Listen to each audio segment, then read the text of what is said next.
Boa noite a você que me acompanha no Instagram, @maxnairo, você que nos acompanha no Instagram, @thiagocarcará12. Seja muito bem-vindo à nossa sequência de lives, a nossa série de lives chamada Desvendando Carreiras Jurídicas, em que você já sabe, toda segunda e quinta-feira, às 7 da noite, nós trazemos diversos profissionais, diversos âmbitos do direito, para falar sobre suas profissões. Hoje nós chegamos na carreira de professor universitário, nós já estamos com quase 2 meses aí do nosso projeto. Esse cara eu conheci há pouco tempo, recentemente, mas já fiquei encantado com o seu potencial e a sua dedicação e amor pela profissão.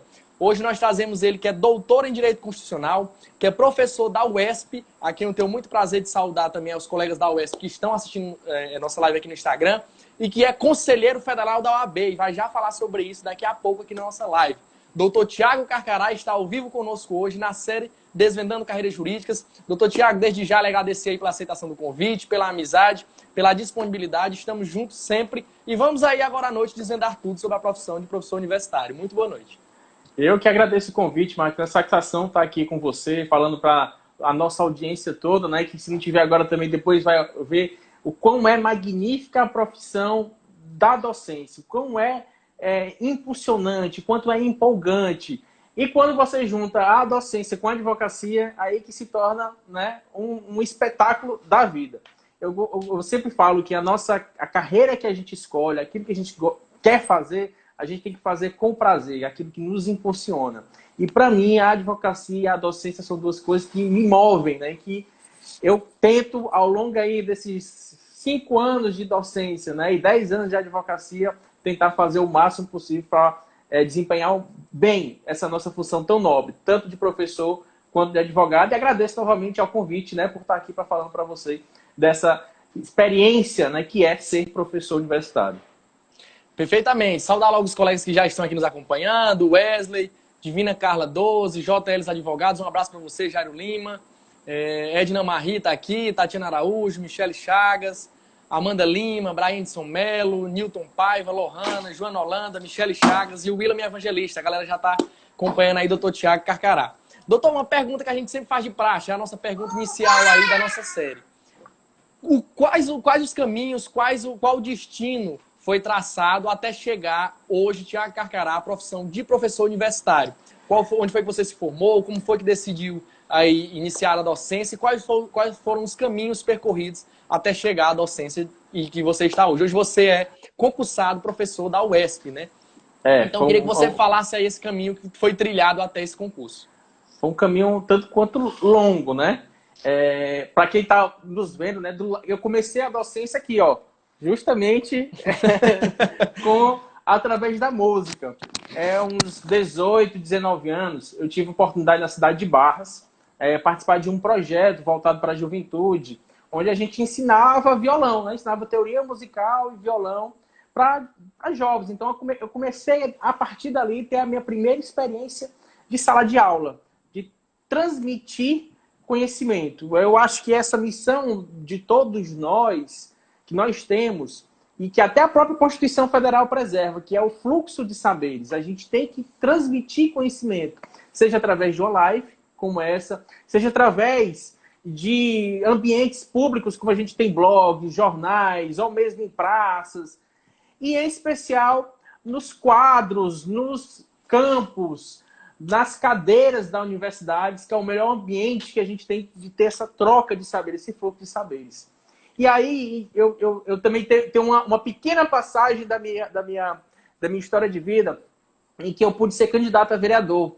E por que eu ressalto essa parte da minha vida? Porque, Marcos, em dado momento, naquela época tinha comício, showmício, né? Tinha trios elétricos e tudo mais. E aí teve um dado momento em que eu tive que subir um trio daquele, né? E falar para 2.000 pessoas. Aí eu, assim, sabe, não tinha aquela experiência de oratória. Então essa passagem eu me considero tímido, me fez perder o medo de falar em público. E eu comecei a desenvolver a oratória, eu comecei a desenvolver a fala, a comunicação, que é essencial para o advogado e para o docente também.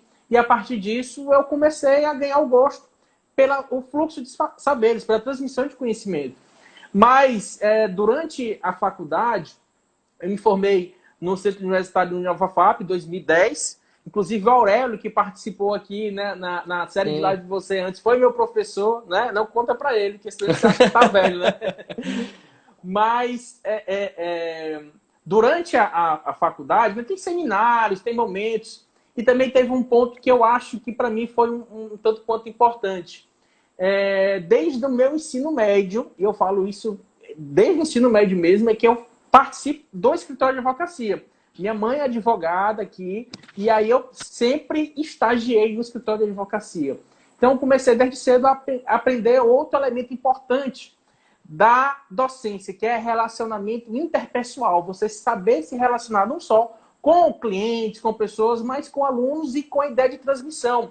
Porque muitas vezes, pessoal, a gente pode entender assim, professor é só você chegar em sala de aula, pegar o conteúdo, preparar a aula e saber transmitir. Mas você precisa saber como o seu aluno, saber o que seu aluno está entendendo da sua fala. Porque muitas vezes o nosso linguajar, por ser técnico, jurídico demais, o nosso aluno que está chegando no banco da universidade primeiro bloco, ele não pode estar entendendo nada, né? Então você precisa ter esse feeling para ver que seu interlocutor não está compreendendo aquilo que você está querendo passar. Então, esse aprendizado de ser docente, o ser docente, começou eu tinha 18 anos, e ele se aprimorou, Nádia, quando eu tive, em 2009, foi 2009, lembrar aqui da história é um pouco capricioso, mas foi em 2009, quando eu tive o primeiro mote para buscar fazer o mestrado. E por que o mestrado? O mestrado ele é uma titulação que você tem, mas ele é uma experiência acadêmica de aprofundamento em determinada área do direito. Então, por exemplo, no meu caso, o meu aprofundamento foi na área do direito constitucional.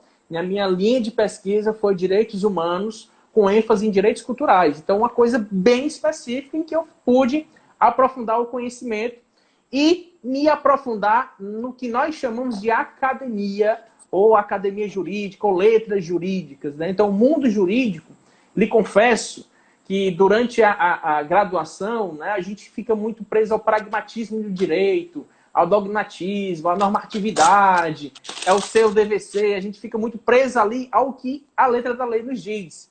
E quando eu fiz o mestrado, a gente abstrai um pouco, a gente sai um pouco vamos dizer assim, da cachola, né? Começa a romper um pouco barreiras e desmistificar diversas profissões. E lá eu fiz o mestrado aí em 2009 eu fui em Fortaleza, eu fui saber como era, né?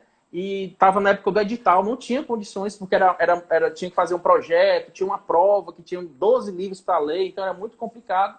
Mas eu peguei esse edital e comecei a me preparar, né?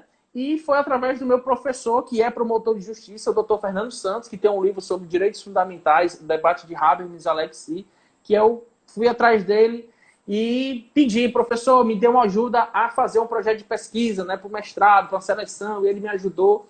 E eu tive, aí tem os livros que a gente tem que ler e tal, e aí eu entrei no mestrado, e lá no mestrado eu cursei uma cadeira de estágio à docência. E assim, o meu primeiro emprego de carteira assinada como professor foi na Unifor, né? Eu fui professor da Unifor durante 1 ano e meio, além do estágio de docência também, eu tive outra experiência lá como se fosse uma monitoria, né? Que lá eles chamam de grupo de estudos. Eu tive essa experiência de carteira assinada da Unifor que me propiciou, né, ter uma bagagem muito forte. E quando foi em 2013, a minha mãe queria que eu viesse embora, né, para Teresina. Assim, lá em Fortaleza, eu andava de busão, mas já tinha um grande relacionamento com a galera, então eu tinha possibilidade de conseguir entrar em um escritório, né? Tinha possibilidade de conseguir permanecer na Unifor. Não tinha terminado o mestrado ainda, era mestrando. Mas ela disse assim para mim, olha, você tá aí, tal, que óbvio, tal, tá bem. Mas aí você é mais um mestre, né? Aqui você vai ser um mestre e outros poucos mais. Então, porque o mercado aqui era melhor. Então, foi E ela aqui para a advocacia também, em 2013 foi que eu vim para cá, já tinha muitos ramos que eram considerados um tanto quanto saturados, mas que com a devida especialização e além do escritório, né, para dar continuidade, me propiciou em 2013 decidir vir para Teresina. Aí eu fiz um primeiro teste seletivo. Porque a gente imagine que instituição pública e privada tem diferenças na hora da entrada, né? Mas todas elas primam pela qualidade, primam por uma boa aula a ser ministrada. Então, na faculdade que eu entrei na FATEP, que ainda hoje eu sou professor, eu fiz um teste seletivo que eu tinha que apresentar um plano de aula, né? Que não é aquele plano de disciplina que a gente vê na graduação. O plano de aula é basicamente o conteúdo que você vai ministrar. Ainda hoje eu me lembro que era o artigo 3º do CTN, era conceito de tributo, né? Aí eu fiz o plano de aula bonitinho, dizendo como é que eu ia explicar a aula, né, e tal. E você dava aula de 1 hora, né? Você tinha que dar aula de 1 hora para uma banca de 3 professores. E aí eu dei essa aula e, graças a Deus, até hoje, né, sou professor da FATEP e lá também eu fui coordenador do curso de Direito. E como coordenador eu pude conhecer uma coisa que, às vezes, a gente não tem acesso, não por não ser interessante ou por a gente não querer, que é a parte da burocracia educacional.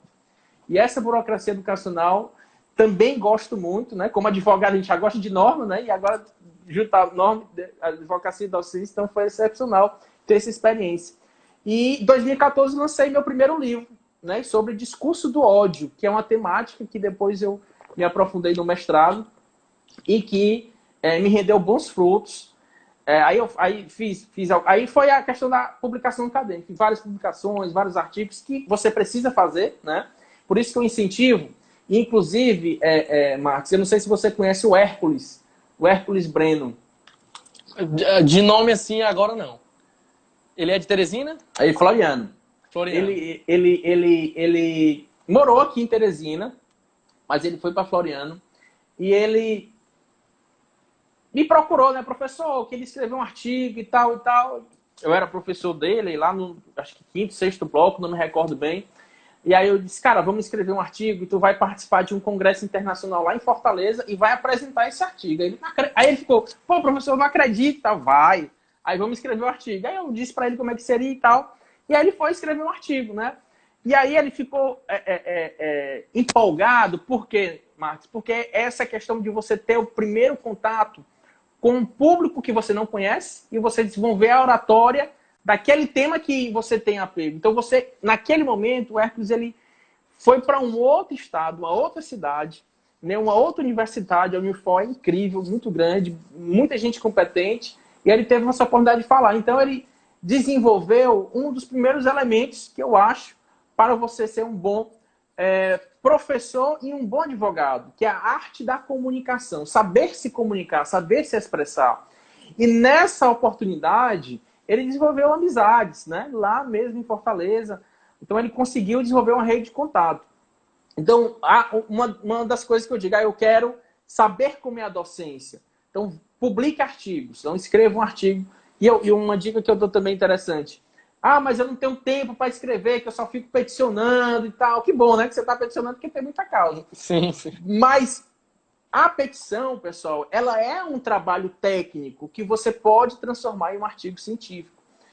Ou existem ainda editais que recebem como seu trabalho técnico como petição, né? Então você pega um caso que seja um caso ali para você paradigmático, né? Que tenha peculiaridades, como, por exemplo, dano moral por violação de marca, né? Que é uma coisa específica. Aí, então, você pega essa peça, né? Dá uma ajustadinha nela que você consegue fazer um artigo científico. Eu já fiz isso várias vezes nas minhas peças. E aqui o detalhe importante é a ideia do Ctrl-C, Ctrl-V. Tanto como advogado quanto professor, eu sei que a gente tem essa, não vou dizer mania, mas pelo volume de trabalho do dia a dia, pelo cotidiano, a gente acaba pegando Ctrl-C, Ctrl-V, né? Mas eu sempre digo assim, olha, vamos fazer a peça do zero. Demora, mas é algo que é original. Mesmo que você repita algo que você já tenha dito em outro lugar, ou que outra pessoa disse, mas é algo seu, né? Que é a ideia da autoria. Você tem que ter um conteúdo autoral. Então, você fazendo isso, além de você desenvolver bem a sua redação, você consegue aprimorar essa forma de comunicação através de textos, além de que você consegue ter essas publicações que vão lhe proporcionar comunicação, né? A forma de comunicar. E o maior desafio que eu enfrentei, Nário, era justamente o concurso público para professor. E meu primeiro desafio foi como professor substituto da UESP, aqui no Clóvis Moura, no Disseu, né? Eu tive a satisfação de ser professor no Clóvis Moura durante 4 anos.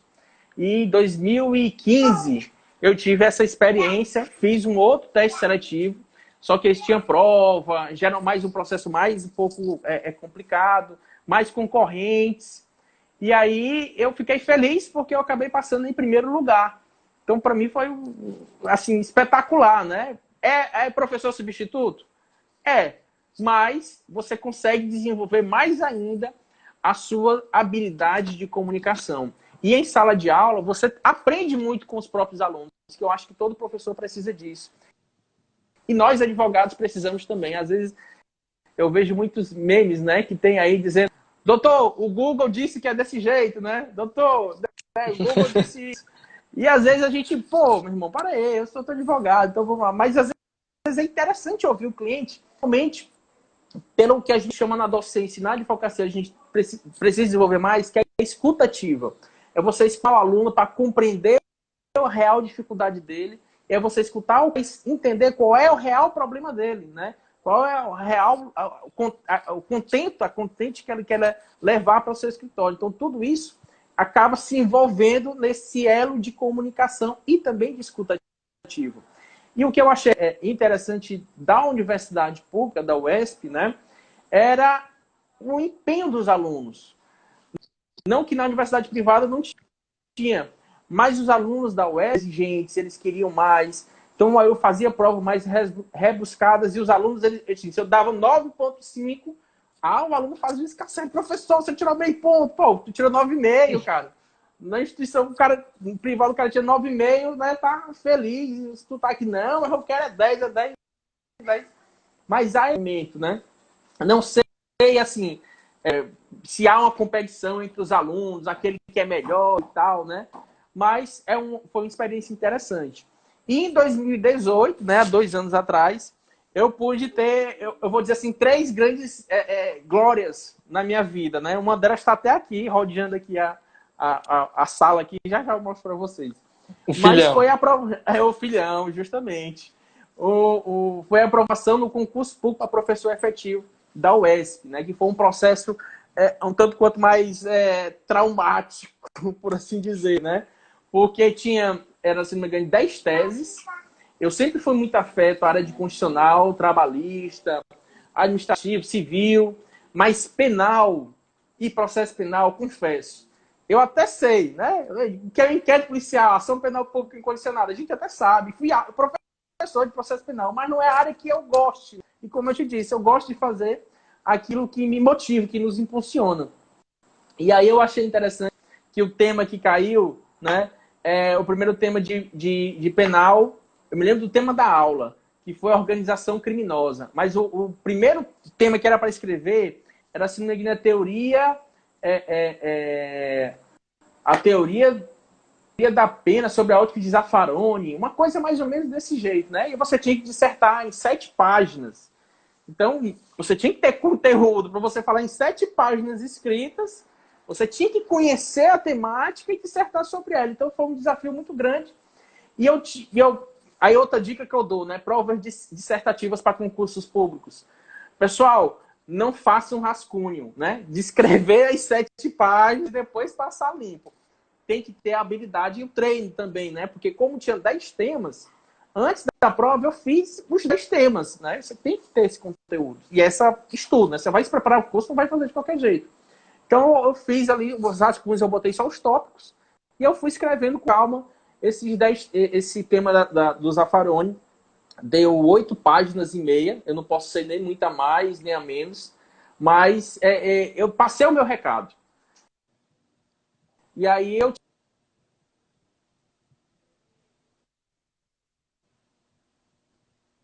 Agora voltou. Agora voltou. Tá, perfeito. Porque deu uma travada. Voltou. Então, aí eu consegui... Quase era prova de títulos, né? Graças a Deus eu tinha publicação de livro, artigos, produção científica. E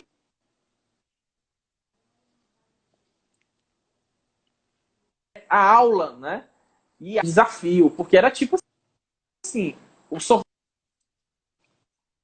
da prova é agora, o tema da prova, e no outro dia, de diversos temas para você apresentar para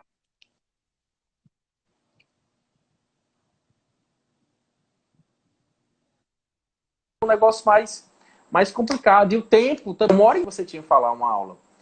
E aí, o desafio foi esse. E o tema, novamente, penal, organização criminosa. Aí o penal tá me perseguindo, penal.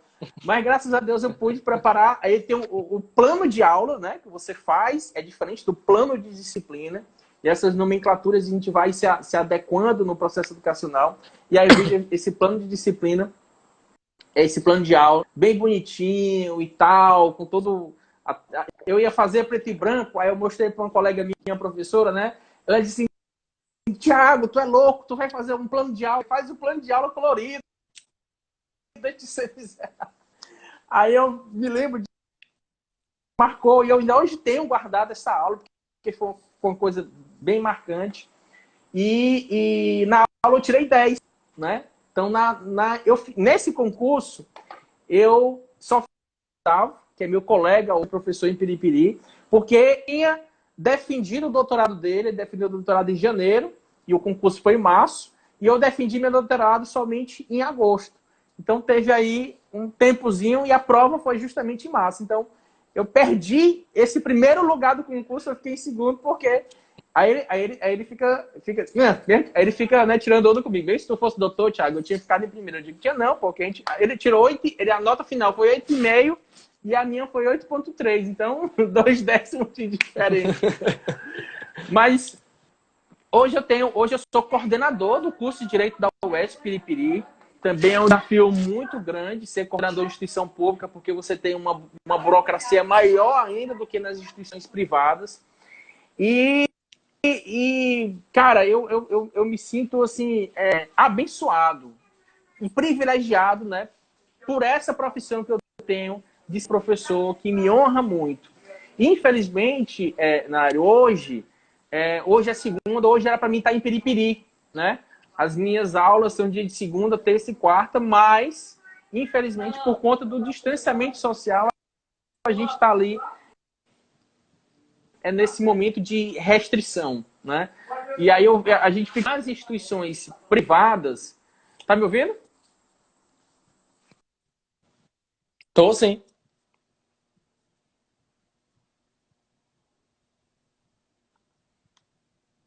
Tá me ouvindo? Já.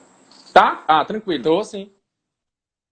Então, a gente fica assim, um pouco, né, com o coração cortado, porque era suspenso, não estão tendo aulas, né? Desde abril era pra gente ter aula e a gente ficou com a mão na cabeça, sabe? Estão tendo esse prejuízo. Nas instituições privadas a gente conseguiu a aula remota, né, através de Google Meet, Zoom, a gente consegue ter as aulas, mas na instituição pública não é só o curso de direito, né? Tem vários outros cursos e o discente precisa ter acesso à internet. Infelizmente a gente sabe que a tecnologia ainda não é um obstáculo rompido por todas as classes sociais e nem por todos os estados da federação, e nem por todos os municípios. Então, lá em Piripiri, para tu ter ideia, tem alunos que são de Tianguá, tem alunos que são do Maranhão, Segundo, Piracuru, de regiões ali do interior. Então, tem aqui da minha cidade, de Crateús, no Ceará, inclusive um abraço para ele, o João Vitor, disse que era seu aluno justamente, também, lá em Piripiri. João Vitor. Então, cara, aqui, ó, meu primeiro grande prêmio, ó. Olha, rapaz. Parece demais contigo, doutor. Não precisa nem fazer DNA, não, esse aí, viu? Rapaz, obrigado. Doutor Thiago, nessa linha da educação, eu tenho até uma pergunta já meio que nesse sentido. Acredito que o senhor já sabe disso, eu sou originário da UESP, campus de Floriano, inclusive um abraço para todos da UESP também. Sei das dificuldades enfrentadas, mas faço aqui uma crítica também à Universidade Estadual do Piauí, crítica essa que já fazia quando estava lá, inclusive assim, puxando um pouco a orelha do senhor, eu fiz parte lá dos movimentos de greve para a contratação dos professores, para a efetivação do concurso. Cheguei aí até com uma comissão de Floriano lá em Teresina para audiência pública. Inclusive, um abraço para o professor Robson, que nos acompanhou também. Estivemos bastante atuantes nessa luta aí pela contratação dos professores efetivos na UESP. Graças a Deus esse concurso saiu ainda quando a gente estava lá, ainda peguei muitos professores concursados. A gente pôde ver a mudança, tanto na qualidade do ensino, quanto na estrutura da UESP nesse sentido.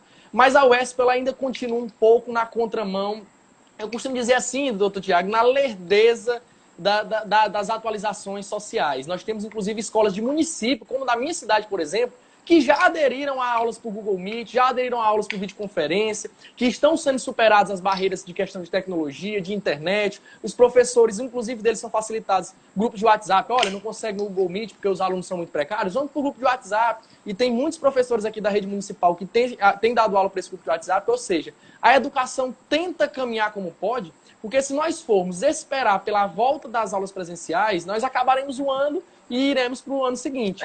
Então, a UESP já poderia ter partido nessa esteira de ir para as aulas por videoconferência, de ter feito essas aulas via tecnologia. Os alunos de curso superior, embora alguns de condição precária também, estudei em instituição pública, sei que tem uns de condição muito mais precária, mas por serem mais evoluídos mentalmente, tem essa condição de superar essas barreiras melhor do que um aluno da rede municipal da educação infantil, entre outros. Então, eu queria que o doutor comentasse sobre essa questão. Claro, não precisa, obviamente, fazer uma crítica à instituição. Eu fiz, porque tenho a UESP, assim, como uma mãe e como um pai, realmente, do sonho que eu quis, que era o curso de Direito, mas me sinto, assim, na liberdade, de, justamente por ter lutado por ela, de fazer críticas a algumas posições da instituição. Então, eu queria que o senhor falasse sobre essa questão e também sobre como o senhor acha que será o caminho da educação pós-pandemia. Se esses meios de tecnologia eles acabam sendo integrados à educação, como é que fica a educação, na visão do Dr. Tiago Carcará, após esse período de pandemia?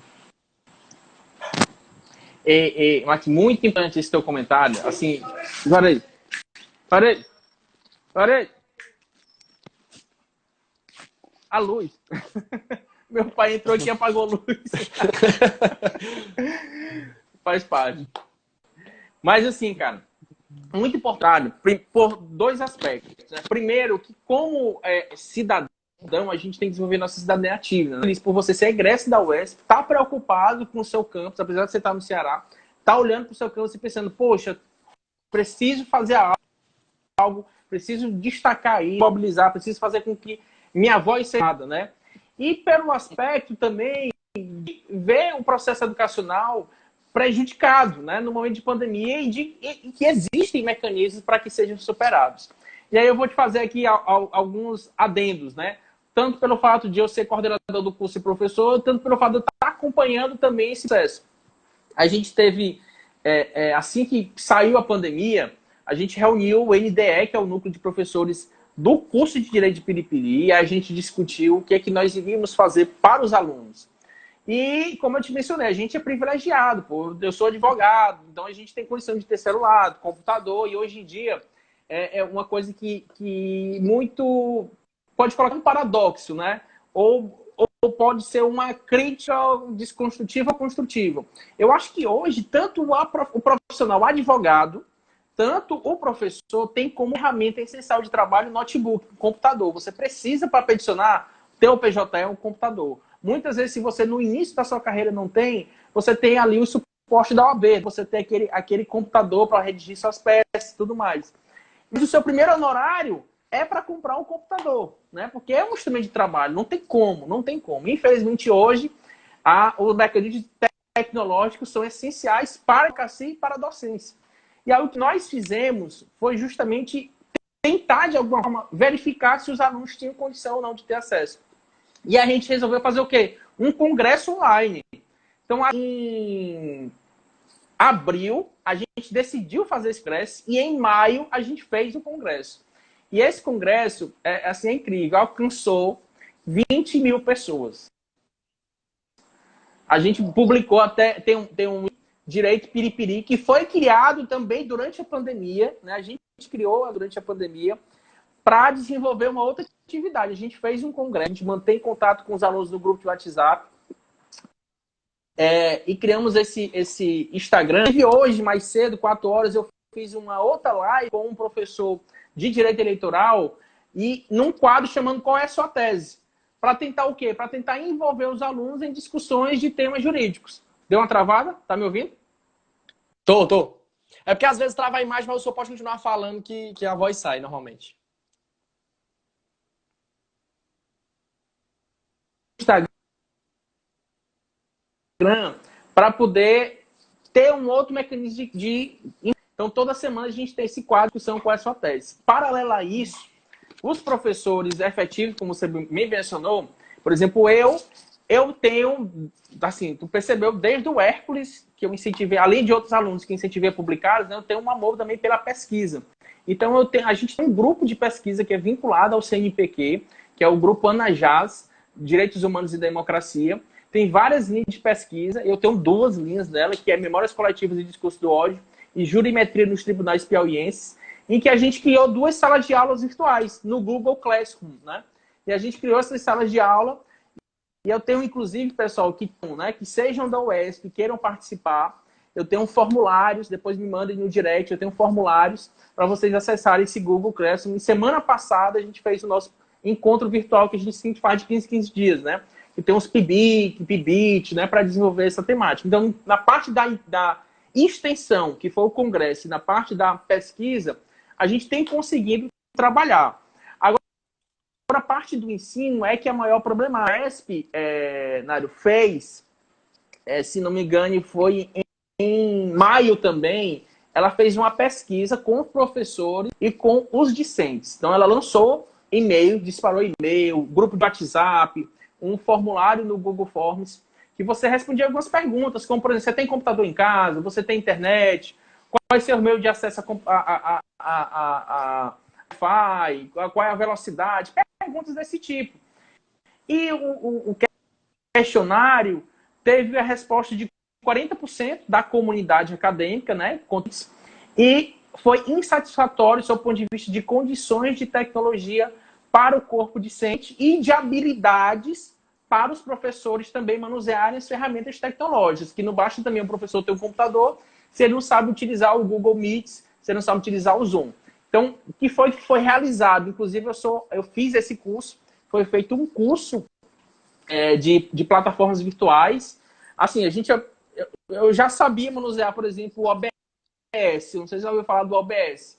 O OBS é um aplicativo, é um programa de computador que ele transmite para o YouTube, ele captura a tela, então sim. Fenomenal. E mexer no YouTube, criar um canal, criar o Google Messenger, ter o Mighty Minder. Então, vários mecanismos que a UESP fez o curso. Tinham em torno de 1.200 professores, 1.200 não, 600 professores, que foi uma parte, a outra parte vai ser agora, esse curso de desenvolvimento de habilidade dos professores. E agora, hoje é 22, né? Hoje encerra o prazo para professores e alunos responderem um novo questionário que está sendo feito. Mas esse novo questionário já é perguntas diferentes. Perguntando assim, se você é do grupo de risco, suas dificuldades, suas morbidades, são do grupo de risco, se moram pessoas do grupo de risco. Então, a UESP, ela está fazendo esses questionários para tentar romper isso. A UESP tem plataforma? Tem. Tem um e-mail institucional, então que tem o Google, que é chamado G Suite, ele tem Google Documentos, Google Sites, Google Classroom, Google Meet. Ou seja, tem uma série de aplicativos que são online, que são em nuvem, não são nem aplicativos que você baixa no seu computador, tudo em nuvem, né? Que permite você dar uma aula, ministrar uma aula a contento. O problema é que eu tenho dificuldade, né? Por exemplo, eu não sei como é que está Floriano, né? Mas eu sei que uma professora dessas que entrou, ela pediu licença. Uma das que entrou. E sim. Lá em Iperi, eu tenho 9 professores. E são 6 blocos. E lá eu tenho 10 disciplinas ainda sem professor. E aí essas dificuldades é que nos geram a seguinte dúvida. Vamos fazer aula online? Vamos. Na turma eu tenho 40 alunos, certo? Então nós vamos ter aula e entram na sala de aula 20 alunos. Os outros 20 não conseguiram acessar, não conseguiram ter condições de acompanhar a aula durante todo o semestre. Aí, pô, perderam o semestre, vão ter que recuperar no próximo? Vão. Mas no próximo aula eu não vou ter a oferta da disciplina porque eu não tenho professor ou porque a turma não é formada. Então, eu vejo com muita dificuldade. Eu até sugeri na última reunião que pelo menos as disciplinas de PEC, né, que são as pendências acadêmicas, fossem abertas para aqueles alunos que têm condição de fazer, que têm equipamentos em casa e tudo mais. E eu acredito que agora, em julho, entrando para agosto, a UESP vai dar alguma notícia, né? Qual notícia? Ou abre o PEC ou volta às aulas remotas, né? Mas o retorno das aulas remotas por isso. Inclusive, nós de Piripiri estamos com um projeto, eu não sei aqui se tem alguém que é de outro canto, né? Mas a gente quer fazer uma coisa, não ser egoísta, né? A gente vai pedir, por exemplo, que lá no UESP de Piripiri tem um curso de sistema, né? E o coordenador de sistemas me procurou para a gente fazer um pedido para a Receita Federal, porque foram apreendidos recentemente mais de 5 mil TV Box. Não sei se você viu essa notícia. Então, essa TV Box é um mini computador que você pode acoplar a um teclado, a um mouse e à televisão. E aí você tem um computador perfeito, né? Então, ele me deu me fez uma solicitação de eu fazer um requerimento, né? Ver os requisitos que a Receita Federal pede para que a gente peça essa apreensão para transformar esses equipamentos em Linux, né? Inserir Linux nele. E daí ser o quê? Cedido ao discente em comodato. Então, o discente que não tem acesso à internet receberia um mini computador em casa dele. Agora, a gente ainda não conseguiu resolver o problema da internet. O acesso à internet, né? Naqueles pequenos modems, né? Nos chips e tal, mas precisaria... Aí entra o recurso financeiro. Precisaria alguém custear o acesso à internet, que ainda a gente não chegou nesse detalhe. Mas a gente está pensando em mecanismos e formas de ter a aula para o aluno, que eu sempre ressalto, o maior prejuízo, e aí já entrando na tua pergunta, né? Um dos maiores prejuízos que eu vejo no cenário educacional são dois, né? O primeiro é o ano letivo. O ano letivo. E sobre o ano letivo, inclusive o ministro da Educação, e aqui já colocando uma perspectiva do Conselho Federal, que eu sou presidente da Comissão de Direito à Educação, a gente foi contra essa ideia de espremer o ano letivo. Porque imagine aí, uma disciplina, eu ministro de Direito, processo enorme. Só em uma disciplina eu tenho que ver a teoria geral, eu tenho que ver a fase inicial, a fase de recursos, em um semestre só. Então é muita coisa para ver no semestre só. Se eu vou juntar 2 semestres dentro de um só, reduzir a quantidade de dias letivos, o que foi feito, há essa permissão já da redução dos dias letivos, eu acho que o prejuízo educacional é muito maior. E aí um outro detalhe, nos cursos de direito, isso tanto para as instituições públicas e privadas, e eu já estou te dando aqui uma antecipação de que a gente vai fazer, a nível nacional, algumas mobilizações nesse sentido. A gente está muito preocupado, porque assim, os cursos de direito são permitidos pelo MEC, mesmo antes da pandemia, ter 40% em EAD. E a gente tem muita discussão sobre EAD, ensino remoto, ensino presencial. Mas o que eu quero ressaltar é que o EAD puro, ele dispensa o professor. A gente tem uma plataforma, e aí, aí vocês podem... Professor, como essa plataforma? É só vocês acessarem os cursos da FGV, que inclusive são cursos gratuitos. Então, nessas plataformas, vocês vão ver que não tem um professor. Tem vídeos gravados de forma assíncrona, né? Não é como aqui ao vivo, vamos assim dizer. E outras não tem nem um professor falando, é só um caminhozinho do Moodle. E eu digo porque eu tive a satisfação de fazer esse curso e também ser tutor da FGV. E aí entra a diferença. O tutor, ele pode ser de qualquer lugar do Brasil. O tutor pode ser, inclusive, um robô que tem algum... E aí o que me preocupa é que nesse virada de ano, as instituições de ensino, prevendo, obviamente, uma perda de receita pela inadimplência e pela baixa de matrículas, eles vão trocar o professor pelo tutor. Aí é um cenário que é o mais grave ainda para a educação, que é um agente que seria provisório, que são as aulas remotas, né, com o professor a aula remota é o professor dando aula ao vivo do conteúdo, tirando as dúvidas dos alunos. Aqui o tete a tete. Eu vi aqui um comentário da Brenda, no conteúdo da UES, o maior entraves é justamente coordenador de curso da UES, falta de recurso dos alunos. Então, essa atividade sincrônica aqui, a gente não tem no EAD puro, que é aquele através de plataformas, sem o professor. E esse é um cenário que eu fico muito, muito, muito, muito preocupado mesmo de acontecer. E as instituições já estão fazendo esse movimento, o que vai gerar suspensão de contratos, né? Como já é permitido pela CLT, né? Permite suspensão de contratos, mas com o aval de essa suspensão de contrato ser remunerada através aí justamente da possibilidade de sanção da MP 936, que ainda não foi convertida em lei, mas que vão ter esse contrato suspenso e demissões em massa. Eu vejo isso, eu fico muito preocupado com o cenário da educação, onde o professor pode ser substituído por um tutor que seja um robô com inteligência artificial. E não é uma coisa assim, pô, o professor está...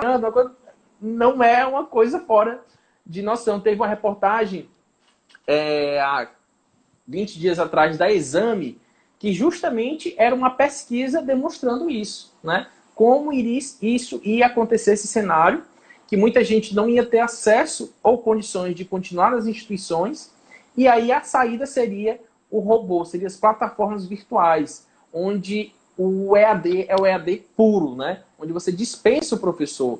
Então, esse eu acho que são dois maiores prejuízos. O ano letivo, a gente não pode ali assodar as coisas. E isso, do ponto de vista do ensino médio, o pessoal que vai fazer o Enem, é um desafio muito grande.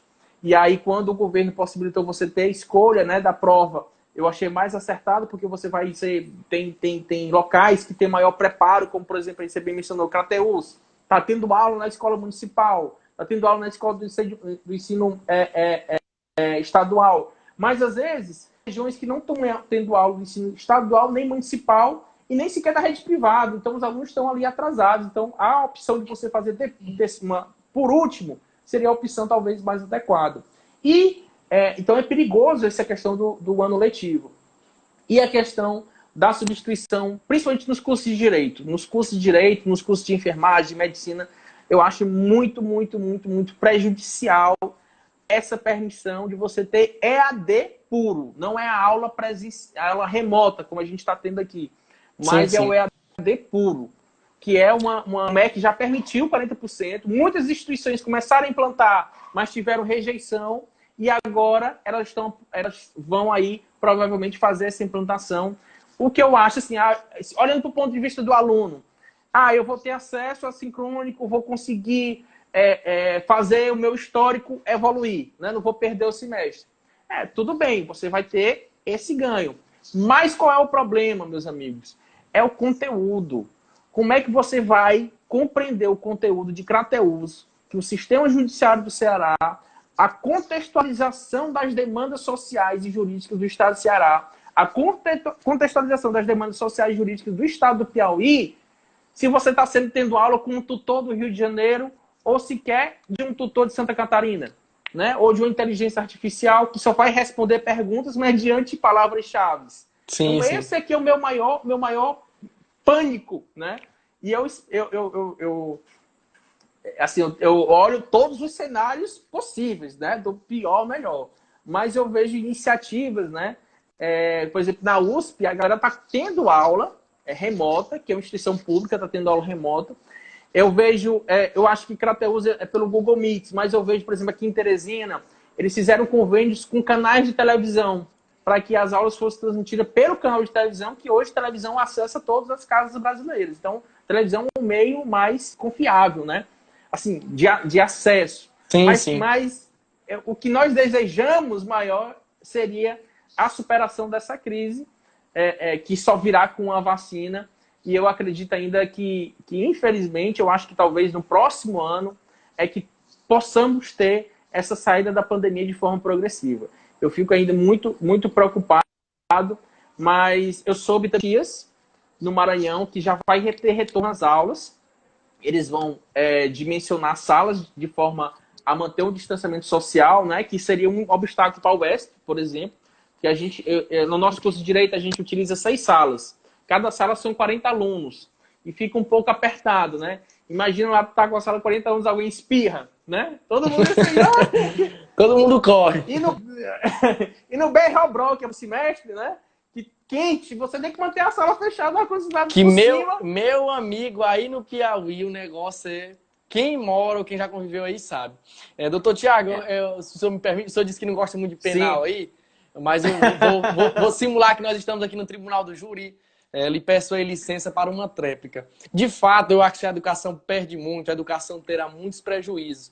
Mas nós temos também, eu acho que a gente pode fazer uma macrocrítica. E eu, como fui um egresso da UESP, não sou mais acadêmico, se estivesse no centro acadêmico, como estive por muito tempo, levaria para lá, travaria aí uma briga para lhe levar para o campus de lá, certamente. Porque um conhecimento desse é bom ter no nosso campus. Fiz isso muito, trouxe muitos professores de outros campos para o nosso lá. Acho que é um movimento bacana que pude prestar. Entretanto, eu acho que nós podemos fazer aí uma macrocrítica.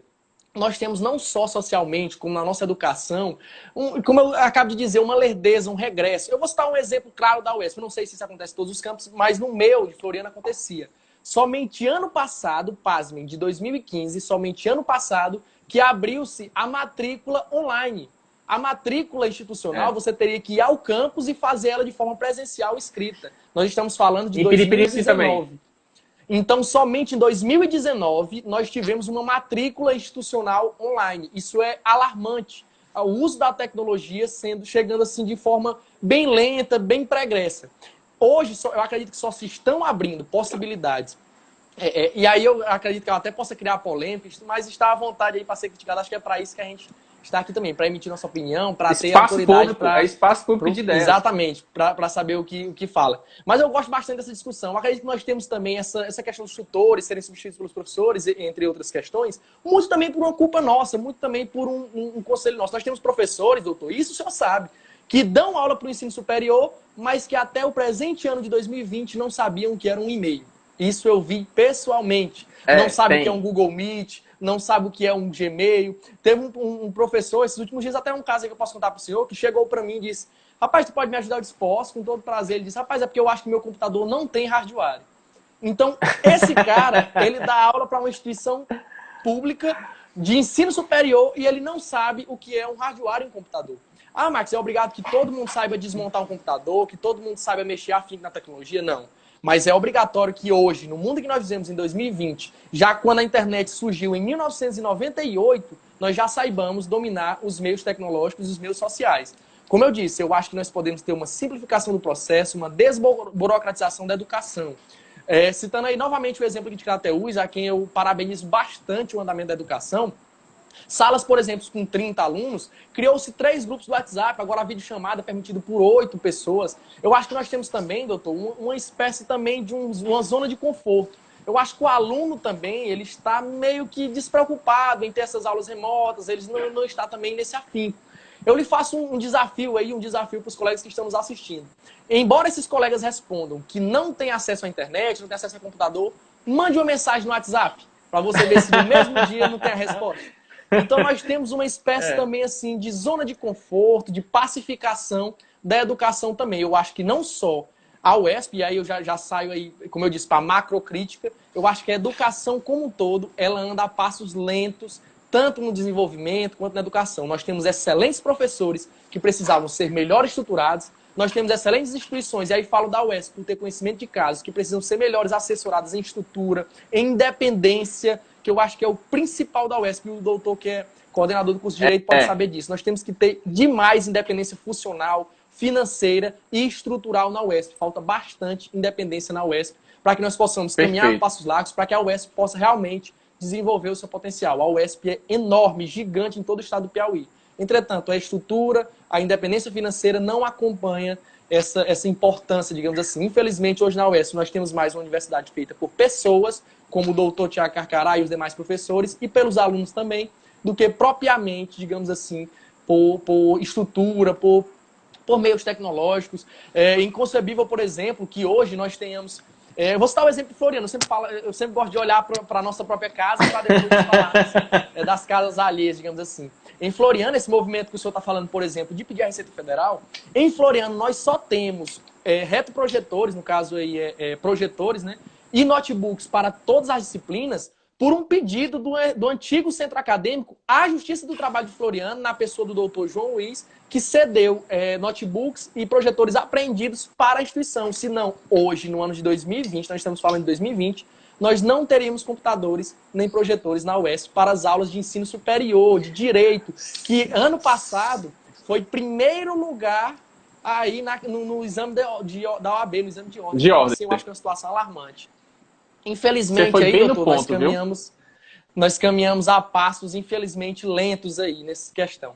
Doutor, saindo um pouquinho aí da área da educação, uma área que eu também tenho, sou um admirador de vossa pessoa, é a questão do Conselho Federal do AB. Como é que foi essa chegada ao Conselho Federal? Como é que é representar o Piauí aí afora nessa questão do Conselho Federal? E já deixo aqui uma dica para o senhor também, que está restando 9 minutos para o término da nossa live, mas se o senhor ainda estiver falando, nós estaremos uma parte 2, não tem nenhum problema. E eu gosto muito desse assunto, tenho pretensão de ser professor universitário em breve, então só quando chegar no tempinho aqui da live eu digo, doutor, vamos encerrar, abrir uma parte 2 e aí o senhor continua a sua explanação, tranquilo? Então, como é ser conselheiro federal da OAB? E você percebe que eu falo demais, né? Também. Olha, a noite hoje é sua. Aqui, se quiser parte 2, 3, 4, aqui, o senhor está Mas só fazendo lá dentro, até no Conselho Federal, e aí eu faço a junção de tudo isso, né? Porque assim, dentro da OAB, a gente tem uma visão um tanto quanto classista, né? Que a OAB é uma instituição de classe. Mas a OAB, ela tem uma missão constitucional de defender a sociedade e os direitos. E eu vi aqui que entrou nessa live o nosso amigo Raimundo Neiva, que é membro da Comissão de Direito Especial, membro da Comissão de Direito da Educação do Conselho Federal OAB, que a Clara, não sei se ela é a nossa presidente do centro acadêmico lá de Piripiri, ela cobra, ela instiga, ela nos ajuda muito a desenvolver todos esses projetos. Graças a Deus, lá no campus de Piripiri, a gente tem um diretor que é o Mike, que é muito bom, que vai atrás, a gente tenta mobilizar a comunidade acadêmica de forma uníssona, a gente tem essa pegada, né? E lá na UAB, eu vou juntar um pouco do que eu vivenciei, um pouco do que você comentou aí. Lá na UAB é um mundo assim em que a gente começa a ter outras perspectivas, né? Começa a ter outra perspectiva do que é o sistema OAB, de como a OAB é importante para o funcionamento do Brasil, né? Não o funcionamento apenas da classe dos advogados. E isso é um sentimento que eu acho que parte do desenvolvimento da nossa cidadania ativa como cidadão, mas do papel do advogado na sociedade. O advogado é para defender o interesse dos seus clientes, o advogado é uma profissão, é para você ganhar dinheiro, mas você tem que ter compromisso com os direitos e as garantias fundamentais, com a sociedade justa e igualitária. Então isso eu aprendi muito no Conselho Federal do AB, porque lá existem mais de 170 comissões dos mais diversos temas. A gente tem uma comissão que eu faço parte, e quem preside essa comissão, o vice-presidente nacional, que é o Luiz Viana, é uma comissão de defesa da autonomia universitária, que é um ponto aí que você tocou muito bem. A UESP, pessoal, tem um orçamento bilionário, mas não recebe o dinheiro. E aí é aquele detalhe, o que você acha? Eu participei de uma audiência pública. Na época eu estava tendo uma greve de independência financeira da UESP, pela autonomia financeira da UESP, que a Constituição Federal propugna, a Constituição Estadual também tem, mas que não é efetivada. E aconteceu na Universidade Estadual do Rio de Janeiro uma situação de calamidade, que não foram repassados recursos e acabou não tendo dinheiro para funcionar no mínimo sequer. E aí eles conseguiram repasse em 1/10. Então a Universidade Estadual do Rio de Janeiro recebe como recebe o Tribunal de Justiça e a Defensoria Pública. Independentemente do que aconteça, todo dia 20 do mês cai o valor na conta da fundação. Então, no caso da FUESP, que é a Fundação Universidade do Estado do Piauí, eles não recebem. Então, ele tem que ir atrás justamente do secretário de Fazenda, da secretária de Administração, para poder repassar o dinheiro. Então, é um problema muito sério essa questão de infraestrutura da UESP e que o Conselho Federal tem essa visão. Agora, um outro mote que eu acho muito importante ressaltar, pessoal. O Conselho Federal, ele tem esse destacamento perante o equilíbrio da República, perante os poderes, que é lidada constitucionalmente e é feito justamente como a Universidade Estadual do Piauí, por pessoas, por profissionais. Então, o Conselho Federal é uma atividade voluntária, assim como toda e qualquer outra atividade dentro do sistema OAB, em que a gente despende nosso tempo, despende nosso dinheiro, inclusive, para a gente poder contribuir de alguma forma. Mas a gente tem algumas felicidades. Por exemplo, a nossa bancada, né, a mesa, ela é em ordem alfabética, né? E depois do Rio de Janeiro vem o Piauí, né? No meio separa só o corredor. E eu tive a satisfação e o privilégio de sentar do lado do Siqueira Castro. Aí eu, no grupo do WhatsApp, né, vi aquele nome, Carlos Roberto Siqueira Castro. Eu disse, rapaz, se não me engano, eu conheço. Aí quando eu caí a ficha, o cara, eu digo o cara, né? O Conselheiro Federal do Rio de Janeiro, Carlos Roberto Siqueira Castro, ele escreveu um livro chamado A Constituição Aberta. E é um catatal desse tamanho que eu utilizei no meu mestrado. E quando eu vi que eu estava do lado do cara que escreveu o livro, eu fiquei assim, minha Nossa Senhora, eu fiquei para cair no chão. O cara é professor visitante da Universidade do Havre, na França, professor da Universidade Federal do Rio de Janeiro. Então, uma sumidade. Então, eu tive a satisfação de conviver com ele.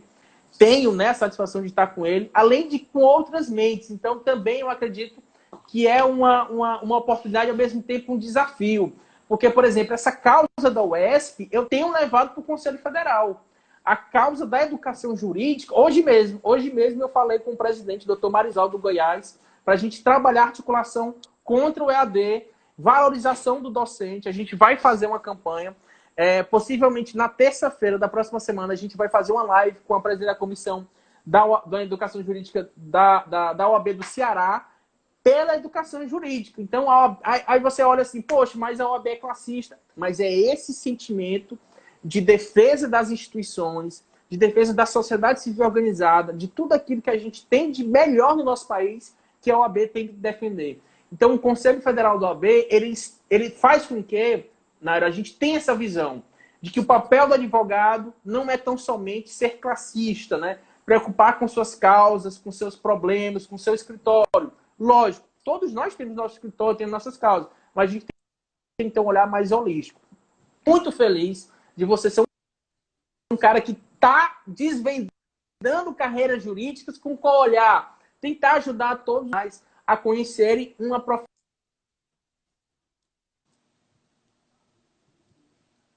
O técnico, o analista judiciário tem suas dificuldades e nós, advogados, temos que saber essas dificuldades dele. Eu acho que eu fiz também já umas considerações finais, né? Por causa do tempo. Não, mas relaxa aí, nós vamos abrir a segunda parte. Deixa eu só aproveitar esse tempinho restante para passar pelas pessoas que estão nos assistindo. Ítalo Teófilo, Ivanil, Cicleidivan, Radélia Raia, um abraço para você. Cláudia Mary Vieira, que também foi professora lá na UESP Campus Floriano.